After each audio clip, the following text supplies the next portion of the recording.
So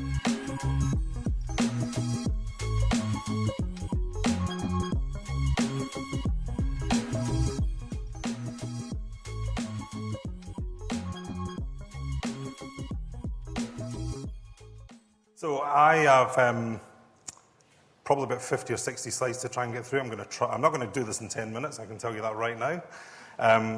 There's some irony in this that I'm going to be talking about time, and we've only got literally 10 minutes before you guys turn into angry villagers with forks because I'm standing between you and your lunch. So I will try and get through this as quick as I can, but bear with me.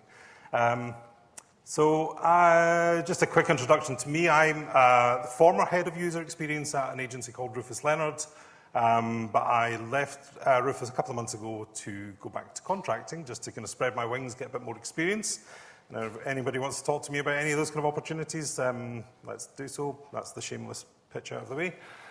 So let's get on with this. So why are we talking about time? Well, one of the things I've found over the years is that when you talk to clients, they tend to have there's kind of patterns and consistencies in the types of things that clients say to us when we work on projects. I mean, you'll probably be familiar with this type of statement. A client telling you it needs to be simple and fun. I'm glad you said that, Mr. Client, because otherwise we were going to make it horribly complex and difficult to use. You're the experts, you know what to do. I quite often hear that either before or just after the client has said that they're not going to invest any money in research. So you guys know what you're doing. This is an oldie but a goodie. Everything should be no more than 3 clicks away.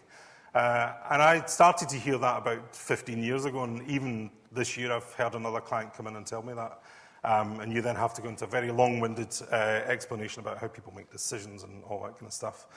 And this is another nice one that you see quite a lot as well. The page needs to display within 3 seconds. And I think what people tend to do is they'll, through through the pipeline, they'll hear about snippets of Google research about search results displaying, and they'll interpret that all your pages must open within 3 seconds and all the information must be there. And what I find really interesting about working with clients in these kind of statements that we all get used to over the years is that you need to kind of have good answers to this kind of stuff up your sleeves. You need to be able to respond very quickly and have very well documented research as to why we might disagree with them.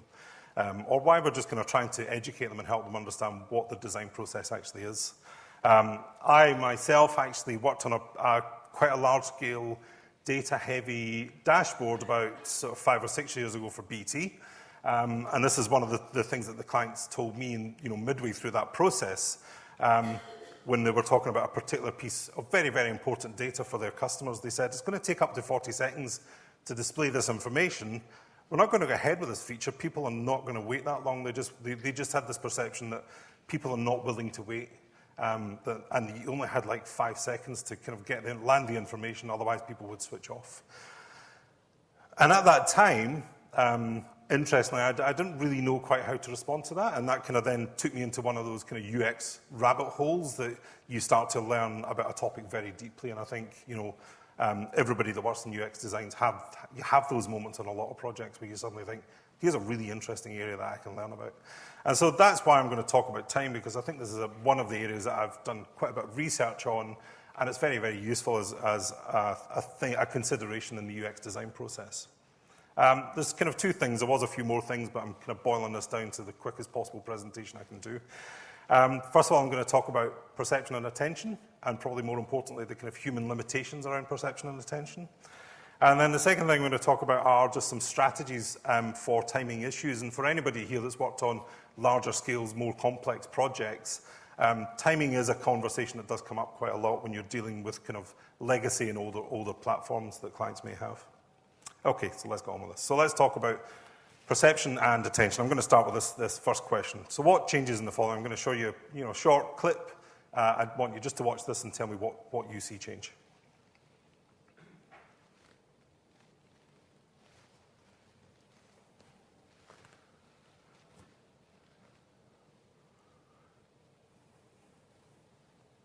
It's exciting stuff, isn't it? Did you spot it? Put your hand up if you saw anything change on that. Wow, not one single hand. Right, we'll try again. I'll give you another chance.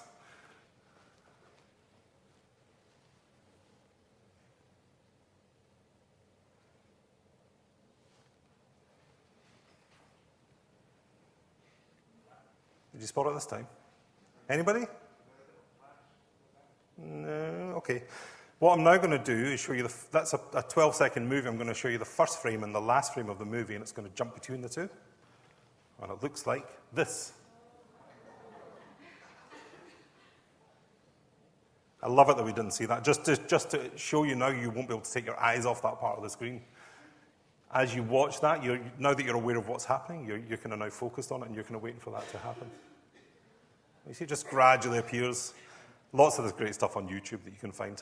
Now, this is the thing. This is about how we perceive things and how limited our attention span actually is. This is a kind of phenomenon that's known as change blindness. And usually it's really any kind of transition or animation that can take more than 10 to 12 seconds, we start to suffer from a thing called change blindness. We just become blind to the change that's happening right under our very nose, as you just saw from that example. So if you're thinking about designing interactions, then obviously you don't want interactions that are going to take longer than 10 seconds because people just might miss it on the screen. So let's zoom in a little bit. So we're now looking at the kind of scale of under 10 seconds.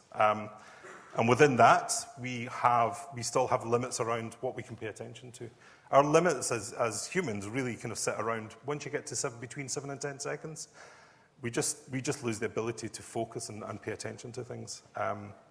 We're all kind of familiar with seeing these sorts of things, and spinning wheels are fine after 3 to 5 seconds. It's okay, but if that stays on the screen for more than 10 seconds, you're looking for the reset button, aren't you? You think it's broken. So when thinking about designing interactions, there's definitely a higher end that you want to try to avoid.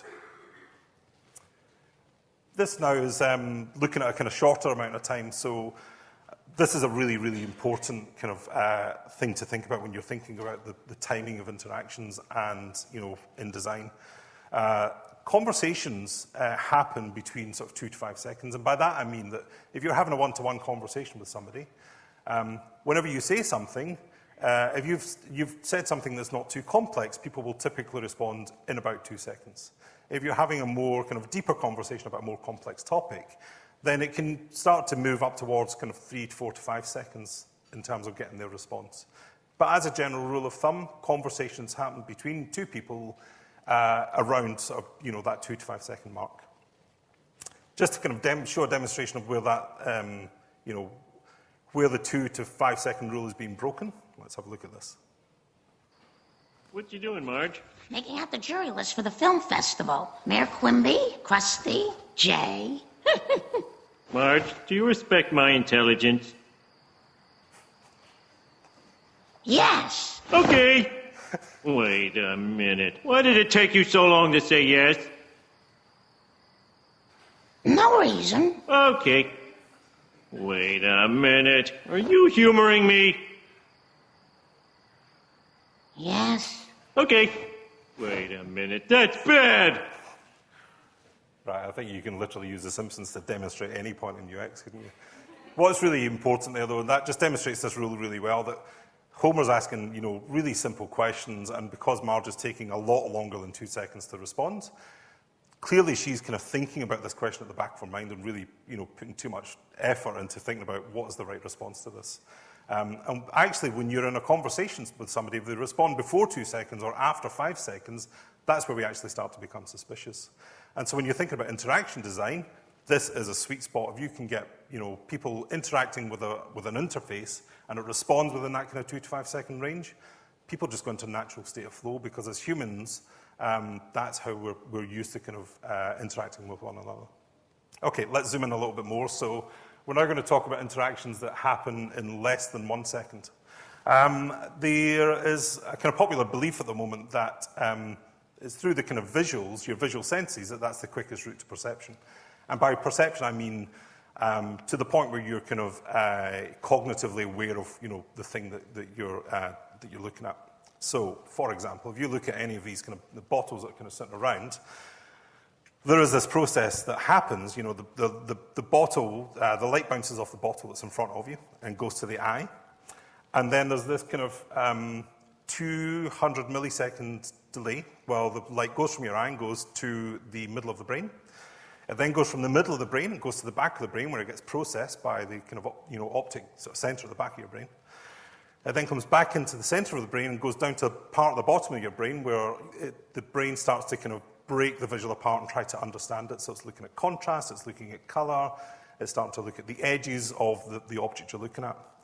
The information then comes back and then comes to near the front of the brain where you're then consciously aware of the object you're looking at. And if you think about it, just looking at a simple object on a table, that process on average is believed to take about between 500 to 600 milliseconds. So about half a second.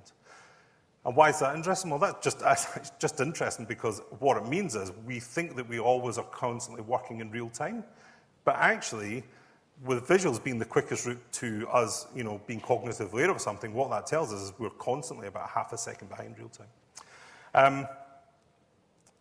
And so what you tend to find is that technologies that work too quickly, we just have this natural a tendency to mistrust them. So for example, when the telegraph was introduced in the 1850s, there was a telegraph machine installed in Chicago and one was installed in New York. And what they found was they could send a message across this 800-mile electrical cable in about 250 milliseconds. What they found was that people just didn't trust it. Because back in the 1850s, people were used to handing a message to a messenger on a horse who would then spend the next sort of 2 to 4 days traveling from Chicago to New York with their message. And the fact that a message could be delivered in a quarter of a second, they just didn't trust it. Bring that up to kind of modern day example, one of the early versions of Google Docs, which I'm sure you're all familiar with, it did have a save button on it, and what would happen was, and this is a really interesting behavior when you watch people use Google Docs, they'd be typing away, they'd move the mouse cursor up to the save button, and they'd go click, click, click, click, click, click, click, click, click, because it saved so quickly that they didn't trust it, because at that time, people were used to documents being saved in a much more slower fashion. Saving to a hard drive, saving to floppy disks. You measured that in seconds, not in milliseconds, and the fact that Google Docs did it in hundreds of milliseconds, people just didn't trust that. So this is a really, really important consideration that we, as humans, the speed that we move has not changed, but technology is just getting faster and faster. And as people that work on design of new technologies, that's just something that we have to be aware of. Okay, so there's clearly then a couple of sort of problematic areas that we need to consider. With interactions that take less than a second, there is this danger that the duration is just so short that it's too fast for our perception to keep up with. You then have this kind of sweet spot in the middle, so that if you consider your design at the pace of conversation, then people will find a much more intuitive interaction. And then anything that's beyond 10 seconds, it just becomes too long for people to perceive, and people just lack the skill to be able to pay attention to things that take too long.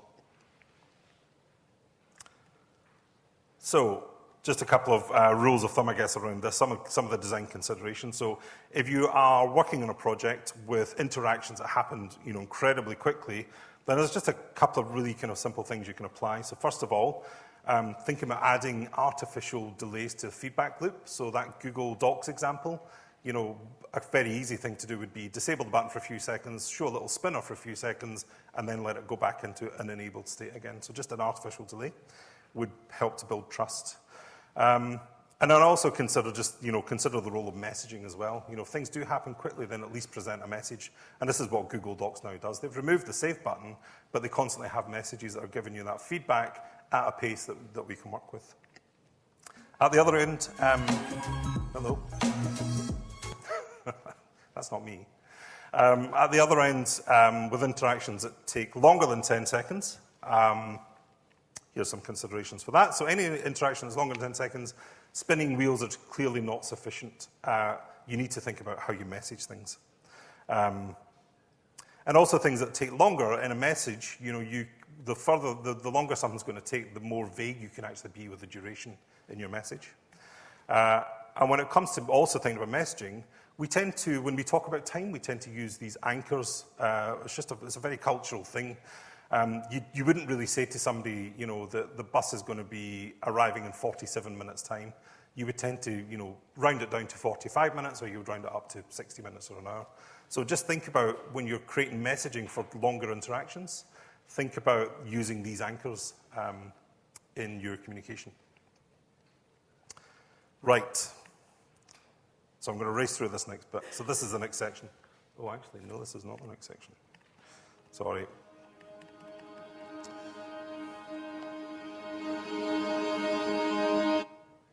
Thank you. Come on, come on. Gonna jump to here. Sorry about that. That was the section we were skipping. Okay, so just a few strategies to think about. So again, when you go into these kind of client conversations, especially when you're talking about this kind of scenario where a client's really concerned about the length of time that a platform's going to take to respond, there are actually some strategies that exist that we can apply to that sort of thing. So if you take this problem of 40 seconds to download data, there's kind of 3 ways that you can sort of frame this. You can say, first of all, how can we retrieve the data faster? That's one way to think about this. Another way to think about it is how can we make the retrieval of the data appear faster to the user? And then finally, how can we make the users tolerate the retrieval, or be more tolerant of the time it's going to take? Now, these are just 3, if you think about it, the 3 statements are very similar, but they require very different strategies and they're different approaches. And borrowing these kind of strategies from service design and the kind of world of hospitality, there are these kind of 3 things that you can consider. So whenever a client gets into this kind of conversation about, trying to reduce time or complaining that something's going to take too long, these are the strategies to apply. So first of all, there's kind of this approach of, well, can we make substantial changes to the system to improve the timing that we're talking about? That's a thing that's called operational management. The second thing is, can we provide some kind of distraction or can we divert the user's attention away from it? And that's a thing that's called perceptual management because it's about managing the perception. And then the third approach is to actually think about, well, maybe we just make the customer more tolerant of the inevitable, waits or delays. So just being a bit more transparent about what's happening, and that's a thing called tolerance management.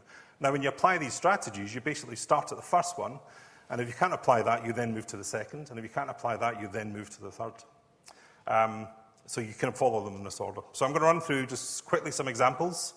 First of all, here are some examples that are out there related that show off this kind of operational management approach. First of all, PlayStation 4. So when Sony were looking at making improvements to PlayStation 3, one of the things that their customers complained about most was that when they bought a game, which was on a Blu-ray disc, it was about 50 gigabytes of data, brought it home, incredibly excited about the launch of a new game, bring it home, shove it into the PlayStation 3, and then they can leave it for half an hour because it took about 30 to 40 minutes just to install the game before they can actually play it. And that was that was a pain point for their customers. What Sony very cleverly did at a huge amount of expense was design the PlayStation 4 system that allowed people to start playing a part of the game while the game was installing. So it sounds like a really easy fix. It reduced, it took away that pain point completely for the customers, but it was quite an expensive fix for them, and then all the developers that create these games, they have to then think about that as they're designing games for this platform. Disney, great example of people that really think about the time it takes to interact with them. So if you think about, and I've never been to any of the Disney parks, but one of the things that you never hear people complaining about is the length of time that they had to stand in queues, and Disney have just got this down to an art. So for example, if you go to the Pirates of the Caribbean ride, and of the queues moving too slowly and building up too much, well, what Disney do is in the background, they've got another Pirates of the Caribbean ride that they can just roll out. So in an operational management perspective, they've already invested a huge amount of cost and time into building another version of the same ride, just to be able to ensure that people are not having to wait too long. Back to this BT project I mentioned earlier. So the problem we had was that when you opened the dashboard would then, talk to the server. The server would then reach out globally to, hundreds of thousands of network devices to try to understand how they were performing, what the health was. And so this 40 seconds comes from this idea that you have to ping out to every single item on the network and then get a response back from them. And so the question then was, well, for BT, if we're going to apply this operational management approach, then how much is it going to cost, and how much do we need to have reduced the time to actually make it worth your while? And so that came to this important question: how much is enough to be noticeable when it comes to reducing time on anything? And in operational management, this is one of the most important questions to ask. And it turns out there's actually a rule out there that already kind of accounts for this. It's a thing called Weber's rule, that is also known as the just noticeable difference. And with Weber's rule, it basically states that if you need to affect the time that something takes by more or less than 20% for it to be perceived as different enough to the user. So, quick example to illustrate that. Here we've got Jamie Oliver. 2 minutes. We've got Jamie Oliver, who published this book in 2010 on his 30-minute meals. He followed it up in 2012 with Jamie's 15-minute meals. Now, if you think about going from 30 minutes to 15 minutes, that ticks the box for Weber's rule because it's more than 20%. It's a 50% difference. You know, had he decided to bring out the 25-minute meals, that would have been a disaster because the difference from 30 minutes to 25 minutes, I think, is about less than 17%, so it's not enough of a difference. And what that meant for BT was, well, really, if you want to do this properly, you need to get it less than 32 seconds. When they did the maths, they realized that was going to cost about 300 million on the platform, so they said, right, we can't go down this route. Okay, so that's operational management. Perceptual management is about thinking about visual tricks or kind of skewing people's perception of time. So Honest Burger are very good at this. When you go to Honest Burger and they're very busy, you might have to wait 30 minutes to get a seat. What they do is they'll just add you to their ticketing system and then they'll notify you on your phone to let you know when your table's ready. That means you can then walk out of the Honest Burger store, go do some shopping, and then you know in 30 minutes, as soon as you get the notification, your seat's ready. Disney, again, great example of, you know, managing the perceptions of, you know, queuing, for example. All queues for Disney rides are serpentine, so you never really get an idea of how long the queue is. And on some rides, they'll actually, you know, introduce, you know, games and activities for people to play all along the way. So they're kind of distracting you from the inevitable wait of the queue. Virgin Atlantic, so, you know, being on a 10 or 12-hour flight, Virgin Atlantic, what's really important to them is putting entertainment systems onto the back of every chair, so you've got stuff to distract you from sitting in a seat for the, you know, for 10 to 12 hours.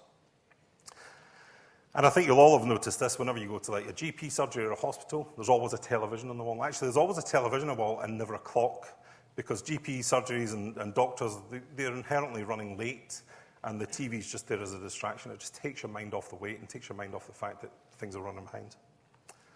Airport carousels. These are quite random examples, aren't they? But with airport carousels, you step off the plane, and then you then have usually about an 8 to 10 minute wait for the luggage to come off the plane and be delivered to where you are.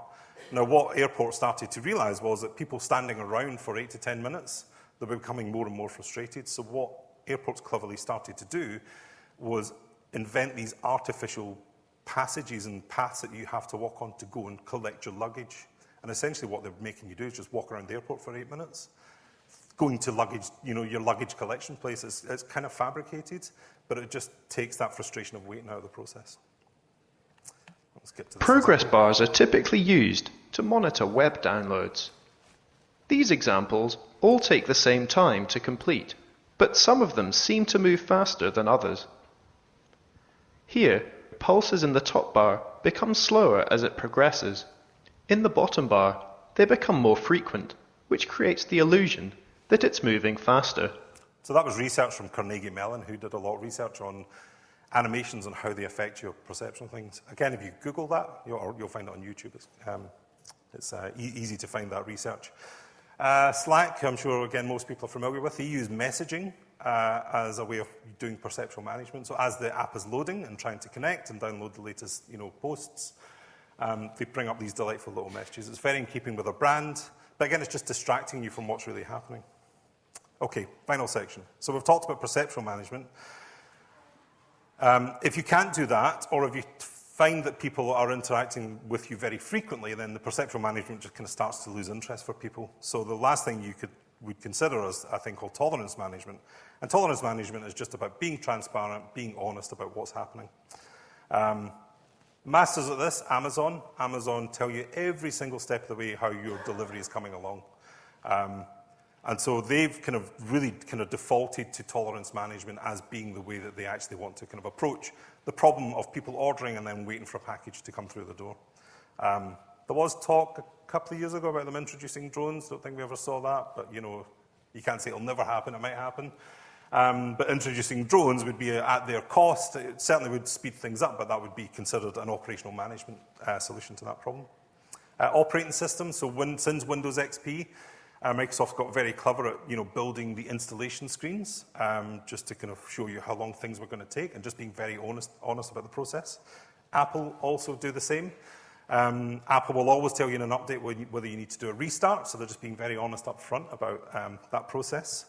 And there's a thing in it's a thing called the price line model, which is basically for these longer tasks, as the task is happening, introduce, show some kind of features or benefits to the user, so it kind of reassures them that this is worth the wait. So if you're ever installing an operating system, you'll see all these, the new features of the operating system will be revealed, so you kind of start to build up anticipation. Finally, coming back to this BT project, so operational management was not going to work because 300 million is a lot of money just to shave off a few seconds. Perceptual management wasn't going to work either because this was an audience who were interacting with the system several times a day, and having fun distractions would soon, the novelty would wear off very quickly. So we finally got to saying, well, actually, let's go down the tolerance management route. So the design proposal was, tell people actually what you're doing. Tell them that you're pinging 120,000 items on your network, and that can take a bit of time. Just be very honest about it. Full disclosure, the product owner just wasn't comfortable with that and just said, we're just not going ahead with it anyway, even though I think we had a good design solution. But that's their decision to make. Okay, let's wrap up. Key takeaways. So when designing with time, here's some things to think about. So first of all, we're most comfortable with 2 to 5 second interactions. That's the pace of human conversation, so you should think about that in your designs. Any interactions above 10 seconds, provide a messaging. Don't just show an animation. Don't just show a spinning wheel. People think things are broken and they'll be looking for the reset button. People mistrust technology that moves too quickly for them. In this day and age, everything moves very fast, so we need to quite often think about artificial delays. Otherwise, people mistrust. Use operational management when you can. It can be expensive, it can take time, but can be worth it. And bigger companies like Amazon, like Netflix, invest millions in shaving milliseconds off of interactions. So if you've got the money and you've got the resources, that's the route to take. If you can't do that, then consider perceptual management. For less frequent visits and interactions, perceptual management is a great way to kind of distract people, so they're not focusing on the wait. And then finally, if you can't do either of those, consider tolerance management. Just actually being honest with people, tell them what's happening, how long it's going to take, and think about surfacing some of the features or benefits of the wait along the way. Thanks for listening. For anybody interested, you can download the slide deck on SlideShare. We're 15 minutes into your lunchtime, so I can only apologize for that. But thanks again.